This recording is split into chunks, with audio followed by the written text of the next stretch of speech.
Assalamualaikum warahmatullahi wabarakatuh.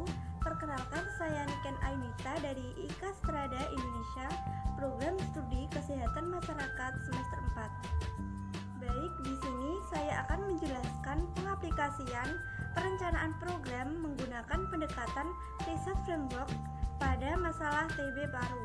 Fase yang pertama yaitu social assessment, di mana ada 4 faktor yang bisa menyebabkan TB paru.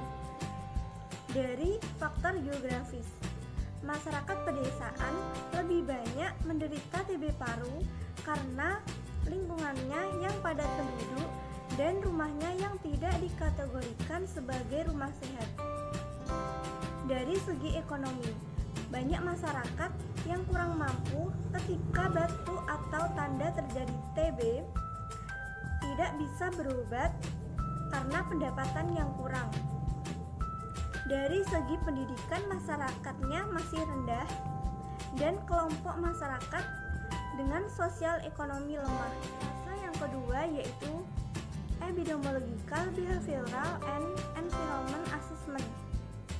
Bahwasannya TB bukan merupakan penyakit keturunan, akan tetapi jika ada salah satu keluarga yang tinggal dalam satu rumah dan memiliki penyakit TB dan tidak melakukan seperti menyendirikan tempat makan, etika batuk, meludah sembarangan, memungkinkan untuk keluarganya bisa terjangkit dan tertular penyakit TB tersebut. Pada segi perilaku, masyarakat dengan perumahan padat, kurangnya sinar matahari, dan sirkulasi yang buruk atau pengap.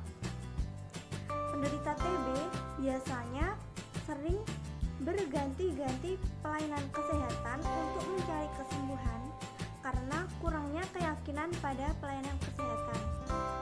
Kemudian, kebanyakan masyarakat ketika ada orang sakit batuk tidak segera ke puskesmas untuk berobat.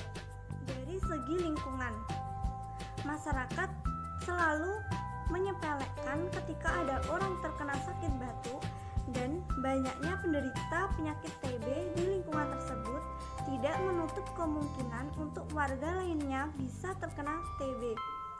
Karena TB merupakan salah satu penyakit menular yang bisa ditularkan oleh berbagai macam, salah satunya lewat udara. Contohnya, ketika si penderita TB bersin maupun batuk, bakteri yang bisa dilepaskan lewat udara sehingga orang lain bisa rentan terkena penyakit TB tersebut. Dari segi pelayanan kesehatan, kurang memadainya pelayanan TB paru dan kurangnya edukasi terkait tentang TB paru.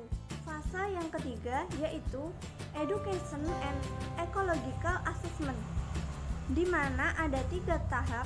Yang pertama yaitu predisposing, di mana pada wilayah pedesaan biasanya kebanyakan tidak ada kemauan untuk menerapkan PHBS atau pola hidup bersih dan sehat. Kemudian banyak masyarakat yang belum sepenuhnya tahu terkait TB paru sehingga mereka tidak ada kemauan untuk mencari ilmu terkait TB dan cara mencegahnya. Tahap kedua yaitu reinforcing, di mana kurangnya dukungan keluarga pada penderita TB paru untuk melakukan pengobatan secara teratur. Yang ketiga yaitu enabling, di mana kurang memadainya pada fasilitas kesehatan. Fase yang keempat yaitu administrative and policy assessment, di mana tidak ada kebijakan atau peraturan untuk menerapkan PHBS atau pola hidup bersih dan sehat. Kemudian, tidak ada peraturan dari pemerintah terkait pembangunan rumah sehat, di mana rumah sehat memiliki kategori seperti aspek kebersihan rumah yang baik, memiliki ventilasi yang memadai, sumber air yang memadai, dan sebagainya. Sekian penjelasan pengaplikasian perencanaan program menggunakan riset framework pada masalah TB dari Jika ada kurang lebihnya, saya mohon maaf. Wassalamualaikum warahmatullahi wabarakatuh.